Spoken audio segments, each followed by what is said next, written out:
One. Afternoon. This video documentation is in regards to the LED corner lights for the Depot brands.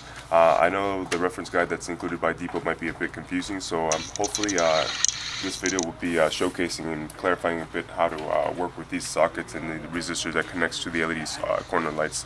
So regarding the LED connection, you are going to be needing to reuse either your vehicle's stock socket or the ones that are included by Depot's.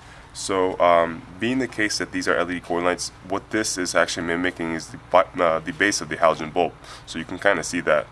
So go ahead and plug them in accordingly, like how you would plug in your halogen bulb to your socket. So you kind of look at the notches real quick to make sure that you can push it all the way in.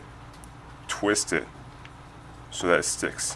Tug on it a little bit so that this doesn't pop out, because obviously if it does pop out, then it's not going to make contact with your vehicle connection and it's not going to get powered.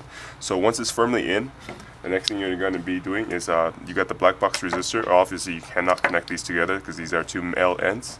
So what you're going to be needing is actually the female conversion to which actually has an add-on for the resistance connection. So go ahead and plug in the female to the male. There's a notch on top so you kind of know which way to plug in. If not, then just carefully examine the shape of the connections and making sure that on top of that, make sure that these pins do not get pushed in when connecting. So once this is connected, you're left with the same male connection that you had right here, that you can go ahead and connect your vehicle connection onto this. Now this add-on harness now provides the two-prong connector, the female connector, that you can plug in the male connector for the black box resistor. Being the case that if you don't incorporate this within the LED corner lights, you might get hyper flashing on the corner lights. So go ahead, once everything is connected on this side, plug in the male to female connector, just like this. Plugs in only one way. Once you're done, you have essentially the LED corner lights with the resistors connected and ready to connect onto your vehicle connection. So hopefully you can see a clear overview how everything's connected this way.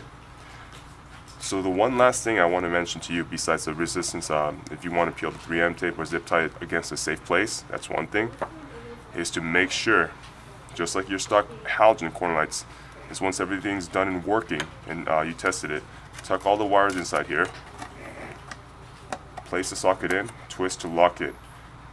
Make sure to tug on it to make sure it's not popping out.